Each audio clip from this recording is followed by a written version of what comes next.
Hello and welcome to Grey Sheep and Hedge Wizards, my Song of Ice and Fire show, where I talk about A Song of Ice and Fire by George R.R. Martin. Today's topic is Dorne's Letter, Part 2. The spoiler scope for this show is everything published in the A Song of Ice and Fire series, up to the date at the beginning of the video. Without further ado, let's begin. I'm going to need the World of Ice and Fire and Blood. Fire and Blood. Alright, so last time, I read the whole Dorne's Letter mystery, basically, in both books. The World of Ice and Fire has sort of the short version that came first, and then years later, we got Fire and Blood that has the much more elaborated version, with a lot more of the details added to it. Very interesting details. Very useful for helping us figure out what was in that fateful letter. So just as a refresher, I'm going to reread the part of interest. Fire and Blood, page 38. The king was weary of war, all men agreed. But granting the Dornish men peace without submission would be tantamount to saying that his beloved sister Rhaenys had died in vain, that all the blood and death had been for naught. The lords of his small council further cautioned that any such peace could be seen as a sign of weakness, and might encourage fresh rebellions, which would then need to be put down. Aegon knew that the Reach, the Stormlands, and the Marches had suffered grievously during the fighting, and would neither forgive nor forget. Even in King's Landing, the king dared not let the Dornish outside the Aegon fort without a strong escort, for fear that the small folk of the city would tear them to pieces.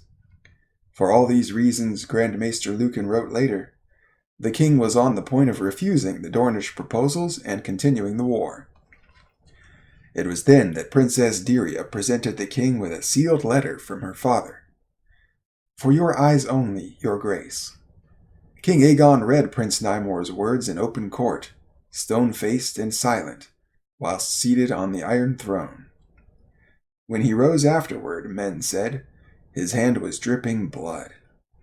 He burned the letter and never spoke of it again. But that night he mounted Balerion and flew off across the waters of Blackwater Bay to Dragonstone upon its smoking mountain.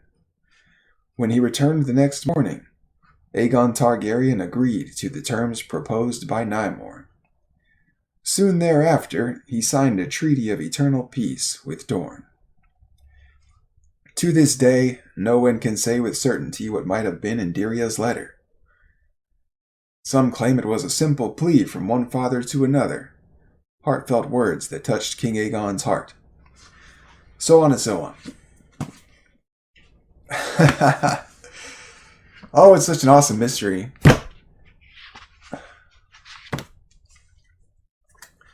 So last time, spoilers for the previous episode. You probably want to watch that first before you watch this one. I arrived at the tentative conclusion, that the contents of the letter, seeming like they must have something to do with Rhaenys, surprisingly had little or nothing to do with Rhaenys. And the essence of the letter's persuasiveness was that Prince Nymore was informing Aegon that, having killed Meraxes, they tested a bunch of materials on Meraxes' body to find what works good against dragons. They discovered that dragon glass can pierce dragon scales, because dragon scales are described as harder than steel, and dragon glass is described as sharper than steel. Which doesn't necessarily mean that dragon glass can pierce dragon scales, but it does mean that that's plausible. Because it's always possible that the dragon scales are more harder than steel than the dragon glass is sharper than steel. And it's also true that Jon's description of dragon glass being sharper than steel is possibly misinformed, but certainly in comparison to the sharpness of other steel blades, rather than a commentary on its ability to cut. But nevertheless, the terminology seems significant, because it recurs across a great distance in the story, and both of them being in reference to dragons. Dragon scales and dragon glass obviously having dragon in common. Which might explain why the dragonglass is named dragonglass. Because maybe ancient people discovered that it was useful for killing dragons. Which is an interesting way for the situation to unfold. Because up to this point, and even now still, the most popular interpretation of why dragonglass is called dragonglass is that it's made by dragons, not that it can kill dragons. There's little or nobody in the audience right now saying that dragonglass can kill dragons, despite its name. So since I made that video, I've made some new discoveries about the situation. Well, I consider them discoveries. You can be the judge. I floated two possibilities for the contents of the letter and Aegon's flight to Dragonstone. One set of possibilities was that the contents of the letter said, we discovered that dragonglass is dragon's weakness.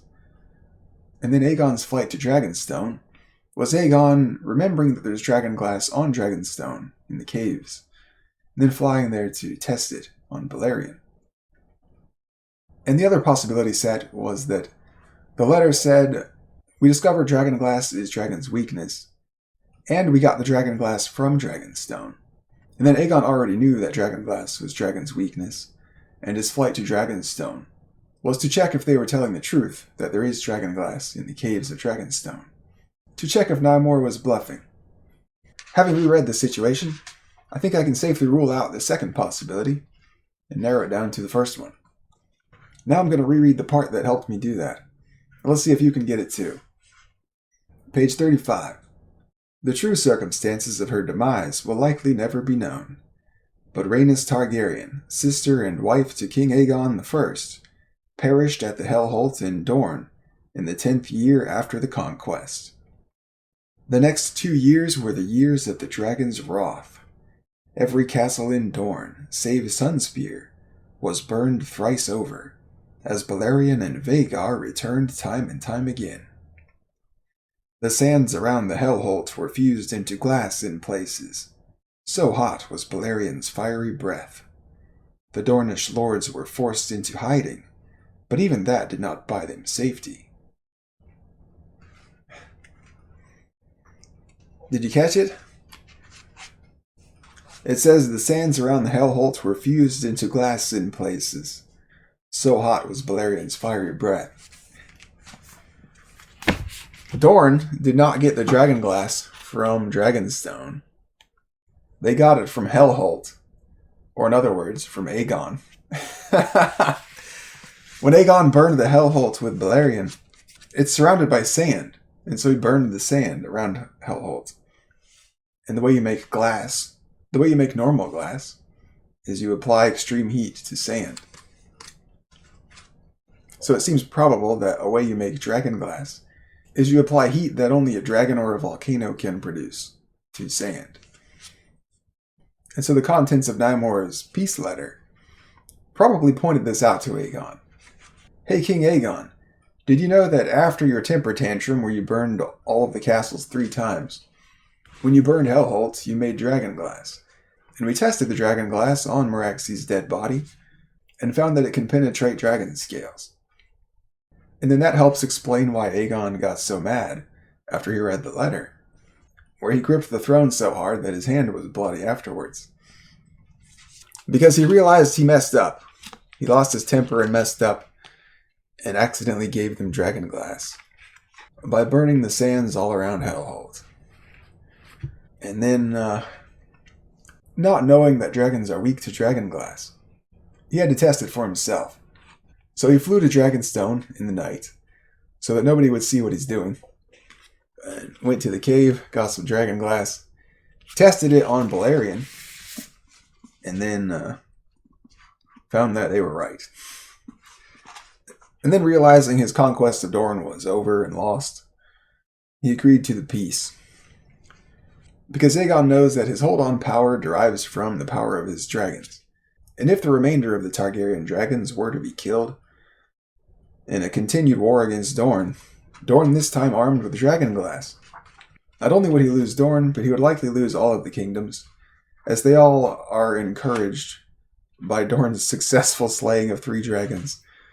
And Aegon and his sisters are disempowered now having lost their nuclear threat. That is so funny. Aegon gave them the dragon glass. It's so fitting too, because it's the only time he's ever lost his temper. And he paid the price for it. That's all it takes. One screw up can cost you one of the kingdoms. If he had doubled down on it, he would have lost all of his kingdoms. Because they're all freshly conquered. And so they're all sore about it still. And you can really see that in the vitriol that comes from the rest of the kingdom towards Dorne about the war. Like when Miria dies, they say that she died having sex with a horse. And Dorne's amazing resistance against Aegon, they're bitter about that too. They call it Dornish Courage. As if their strategy was more cowardly than brilliant. The brilliance of it obviously reflected in its effectiveness at thwarting the conquest. The Yellow Toad was like, okay, they want Dorne? Let's give them Dorne. When the enemy came, they just got out of the way. They left the castles and disappeared into the sands and the dunes. Poisoned all the wells on their way out, and the Targaryens declared victory, put their own lords and leaders in place, and went back home. Considered it a conquest done. And almost as soon as they left, the men of Dorne returned from the sands, slew Aegon's leaders, and reclaimed all their castles. The strength of the strategy relies on the simple fact that the people who live here in Dorne are so well adapted to and capable in their own environment. They can all just get up and leave their houses on a desert camping trip for however many weeks they need to, and apparently return ready for battle, armored and horsed, and well-fed and watered. And just take their castles and homes right back. As if the Targaryens' conquest of Dorne was a routine pest control night. The toad hops into her hole when threatened, wrote one scribe. Another said, Miria fought like a woman, with lies and treachery and witchery. The Dornish victory, if victory it was seen to be dishonorable, and the survivors of the fight, and the sons and brothers of those who had fallen, promised one another that another day would come, and with it a reckoning. It's easy to see how somebody might consider the Dornish resistance dishonorable and cowardly. But it's also easy to see that the people who are calling it dishonorable and cowardly are full of jealousy and shame, because their own kingdoms were just conquered 15 or fewer years ago. And so they have to sit back and watch Dorne successfully resist Aegon's dragons, as well as their own knights and armies, who were added to Aegon's, successfully, and retain their own dependence, and even slay a dragon in the process. Slay a dragon and a Targaryen. So the lords of the other kingdoms got to be thinking, man, maybe we could have done that if we had just been unified in our resistance like Dorne was. I think there's definitely some shame and envy there in the vitriol towards Dorne. I think also in Fire and Blood, it's said that Sunspear was the only castle that didn't get burned. And the reason Aegon and his sisters didn't burn Sunspear is because that's where the Martells live. And they were trying to turn the people of Dorne against their leaders. So that way it would look like the Martells had bought their safety. Sort of sold out their people to the Targaryens. And it doesn't appear to have worked, but probably good thinking on the part of the Targaryens. When you come up against a unified people, you really need to divide them in order to defeat them. I also got a sense of the timeline on my second read through. The timeline, at least in short, goes like this.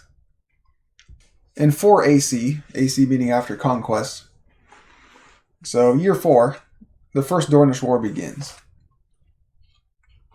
Earlier than that, the war hadn't begun, but one of the Targaryens, I think Visenya, showed up to Dorne.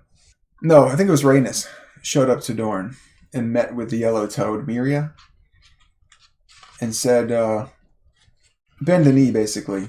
Submit to the Targaryens. And Miria's response was, we're not going to submit to you, but I will be happy to help you defeat the Stormlords. So apparently there's some feud between the Dornish and the Stormlords. But to be honest, I think there's a feud between the Dornish and all of their neighbors. Like, the Dornish and the Reach don't get along, that's for sure. But after that meeting, the Targaryen side, I think it was Rhaenys, swore that they would be back. And they were, in 4 AC. And then, in 10 AC, this is 6 years later, that's when Rhaenys and Meraxes are killed at Hellholt. And then 3 years later, in 13 AC, that's when Miria the Yellow-Toed dies, and her son and heir Nymor ascends as the Prince of Dorne, and immediately sends Dyria with that letter. So my question about the situation was, why did it take Dorne 3 years to test weapons on Meraxes' corpse? But there are plenty of ways it could make sense. One is that it might not have occurred to them for a long time to pick up some of the glass around Hellholt and try that crap out. Another one is that they did test it out early and figured it out. Figured out that dragon glass can kill dragons. But they didn't want to send the message until they had properly armed themselves all over Dorne with it. Like, it would take time to remake all of Dorne's arsenal in dragon glass. They would need dragon glass bolts for the scorpions and for crossbows, and they might even want some spears and daggers and stuff in case the dragons ever lands or is grounded, and probably some arrows too for regular bows. And they'd want them all over Dorne, basically every castle across the whole country, the whole kingdom. Well, it's not even a kingdom, is it? Because they don't have a king. I don't know what Dorne is. It's a prince and princessdom. Whatever that word is. By then, Dorne was a smoking desert, beset by famine, plague, and blight. A blasted land, traders from the free cities called it. Yet House Martell still remained unbowed, unbent, unbroken, as their words avowed. One Dornish knight, brought before Queen Visenya as a captive, insisted that Miria Martell would sooner see her people dead than slaves to House Targaryen. Visenya replied that she and her brother would be glad to oblige the princess. Age and ill health finally did what dragons and armies could not. In 13 AC, Miria Martell, the Yellow-Toed of Dorne, died of bed, whilst having intimate relations with a stallion, her enemies insisted. That part seems unlikely. It's interesting that the sooner see her people dead part comes from a knight, not from Miria. A Dornish knight. So this is Miria's own people, apparently responding to Visenya in retaliation that their leader, Miria, would rather see us dead than slaves to you. It shows that this knight, at least, is in support of Miria Martell's continued resistance against House Targaryen, which seems to imply that the common people in general were with her, despite all of the death and suffering that they're being subjected to, and despite the Targaryen attempt to turn their people against their leaders, the Martells, and each other. And there's no shortage of assassinations. I think the Dornish even pulled off some assassinations in the Aegon fort. So they were definitely on the offensive. They weren't defensive the whole time. The Maesters are an interesting angle in this that I haven't explored very much. The three Maesters at work are Gildane, Lucan, and Clegg. Gildane is an Archmaester, and he's the one who wrote this book. Who wrote the in-story version of this book. And so Gildane, having written about Lucan and Clegg, shows me that Gildane was the last one to write of the three. Gildane is the most recent source. He mentions Lucan on page 38. It says, "Even in King's Landing, the king dared not let the Dornish outside the Aegon fort without a strong escort, for fear that the small folk of the city would tear them to pieces. For all these reasons, Grand Maester Lucan wrote later, the king was on the point of refusing the Dornish proposals and continuing the war." And that's basically the only thing that we know about Lucan in the whole series. He was a Grand Maester, and he wrote that these are the reasons that King Aegon was on the point of refusing the Dornish proposals of peace and continuing the war. But that's enough to help us. Grand Maester is a maester role that did not exist prior to the Targaryen conquest. The Targaryens created the Grand Maester role, and that's reflected in the phrase, Grand Maester Lucan wrote later. At the time all of this was happening, the Grand Maester role didn't exist yet. And so Grand Maester Lucan was not watching this happen in real time and recording it, like we might tend to imagine. He was hired much later, during the reign of the Targaryens, to write histories crafted for the Targaryens to favor the Targaryens. And so it's safe to conclude that the king being on the point of refusing the Dornish proposals of peace and continuing the war, for these reasons, given above, was somehow helpful to the official Targaryen narrative of these events. And then I can sit and think about, well, how might that be helpful to the Targaryen narrative? Or in other words, how might this statement be a lie? The "for all these reasons" part makes me think, maybe these were not actually Aegon's reasons for refusing the Dornish peace and continuing the war. Maybe it was some other reason. Alternatively, maybe he was not on the point of refusing the peace. He wanted to accept it. But he felt pressured by all of his lords, his vengeful, shamed, and bitter lords. Grand Maester Lucan's edition seems meant to portray Aegon as not especially committed to continuing the war. Almost as if Aegon would prefer to agree to the peace and end the war. But he feels like he has to continue it because of his lords and the death of his sister wife. So it kind of shifts the blame of continuing the war onto everyone else and off of Aegon a bit. So it makes sense why Lucan would write that. Being a Grand Maester, paid by the Targaryens afterwards. And then at the bottom of page 38, it introduces Grand Maester Clegg, who came to King's Landing many years later, concluded that Dorne no longer had the strength to fight.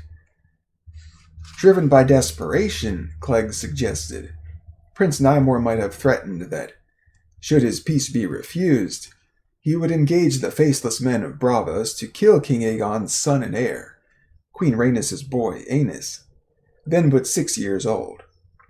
It may be so, but no man will ever truly know. So he's a Grand Maester too, who also came later. Well, he had to have come later, because there was no Grand Maester role at the time of these events. So he's paid for and writing for the Targaryen dynasty. It doesn't say which king, but it kind of doesn't matter, because all of the kings after Aegon have their claims rooted in Aegon. So they all have an interest in making Aegon seem like better than he was and more legitimate than he was. Not that his legitimacy is in question, but if it was, that's what they would do. And not that his legitimacy matters, because it's a conquest. That's kind of the thing about conquest, is that it's the use of force. No justification is required. I'm just the biggest bully on the block, and that's why everybody has to obey Aegon. Unfortunately. Depending on who you ask. The part that says Dorne no longer had the strength to fight seems meant to depict Dorne as weaker than they were. almost as if to say, Aegon's conquest of Dorne didn't really fail. He subdued their strength, and they were acting in desperation. It says, driven by desperation. And so Prince Nymor made this desperate threat to have Aegon's son and heir, Aenys, assassinated by the faceless men of Bravos. It's like an in-story conspiracy theory. Grand Maester Clegg is starting with his conclusion that Aegon could not have possibly failed because he's so cool and awesome.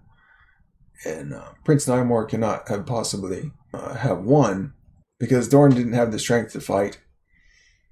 And Prince Nymor could not have possibly won in a technical way, legitimately, because he cheated. Because he used the faceless men of Bravos to threaten killing a child. Aegon's heir, Aenys. It continues the theme of the possibilities of what was in the letter, where the theme is Aegon good, Dorne bad. And as a conspiracy theory, it has a pretty glaring weakness, because killing Aegon's son Aenys would not actually interrupt Aegon's line of succession, because he has a spare, Maegor. So the strength of the conspiracy theory resides in the premise that Aegon loves his son Aenys, and the love is more the reason of the letter's persuasiveness than the succession. So based on the modifications provided by these two Grand Maester Targaryen paid historians, Lucan and Clegg, maybe the truth of these situations is found by identifying the possibilities that their contributions most effectively cover up. Grand Maester Lucan's contributions most effectively cover up the possibility that Aegon, rather than his lords, was actually the driving force behind continuing the war against Dorne. The death of his sister Rhaenys and her dragon Meraxes may be obviously explaining why he would be the most emotionally invested. And the possibility that Grand Maester Clegg's contributions seem to cover up the most is that Dorne was not weak and desperate, but actually strong and well-positioned to defeat Aegon if Aegon were to continue the war. Which would be the case if they had dragonglass and knew that dragonglass can kill dragons. Oh, that's so cool.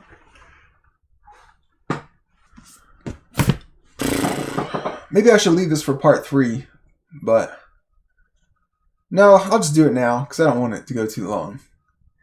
But I wanted to say some things about the quality of the mystery, the Dorne's Letter mystery. Particularly the qualities that make it a mystery, and more particularly to an audience like us. There are some things about the way the mystery is written that depend upon certain attitudes in us, the readers, in order to prevent us from discovering them without great effort. And it's my understanding of those attitudes and the story's commentaries on them, built-in commentaries on them, that helped me solve this mystery. And that helped me solve all of the mysteries in the A Song of Ice and Fire series, wherever I apply myself to it. Because the story's commentaries on them constitute the story's themes. And in order for a story to be good, it has to have consistent themes. And since A Song of Ice and Fire is good, it has consistent themes. I think one of the main attitudes at play in the audience that makes this mystery a mystery to them, to us, is simply that there's no avoiding it. People love a tyrant.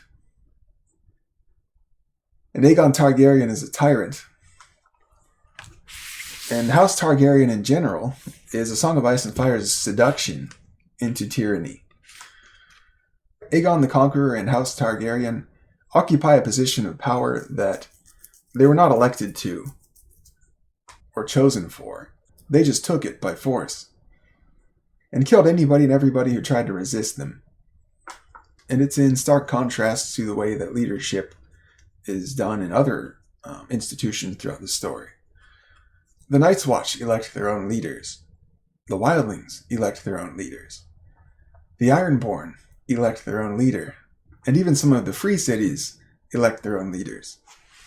And it seems worth noting that the kingdoms, states, or institutions that elect their leaders, rather than simply capitulate to the demands of the biggest bully, are all groups that are generally considered barbaric. The Wildlings are considered barbaric in story and out. The Ironborn are considered barbaric in story and out. The Night's Watch are considered misguided and stupid in story and out. Yet in story and out, the Targaryens are considered the most awesome, benevolent leaders in the whole story. We're so obsessed with the Targaryens and their dragons that we'll devour a 700-page book about them, about nothing but them, and then ask for more. And the recognition that the Targaryens are the story's seduction into tyranny helps me solve the Dorne's letter mystery by simply reversing the roles. The role implied in Fire and Blood is that the Targaryens are the awesome, benevolent good guys who are fighting against the cruel, backwards Dornish guys. Where, when you step back and look at the situation in plain form, the Dornish people were the people who just wanted to be left alone. All they wanted was their independence. And Aegon is actually the aggressor in the situation, who just happens to have so much power at his disposal with the dragons that there's nothing anybody can do to stop him. So when I correct for my own deranged obsession with the tyrant and the tyrant family, and then apply that correction to this mystery, it puts me in a much better position to identify the tricks in the mystery.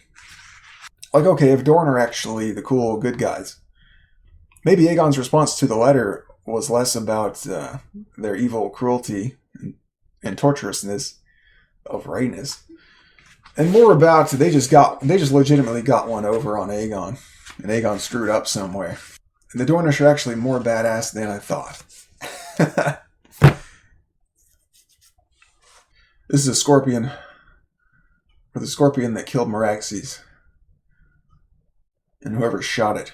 My dragon-slaying hero. Anyway, I think for obvious reasons, most readers seem to hate this part of my analysis, where I show them how the story is reflecting our own shortcomings back at us. But of course, most of those offended people do not seem offended by the mere notion that a story has something to teach people, only by the notion that the story has something to teach them. On the contrary, they're very interested in using the story to teach other people. Anyway, guys, I think that's enough for this episode. There can't be too much left in the Dorne's letter mystery to unravel, but if I find enough new things, I'll make a part 3. That's all, guys. Thanks for watching. Hope you had fun and got something out of it. And I'll see you next time.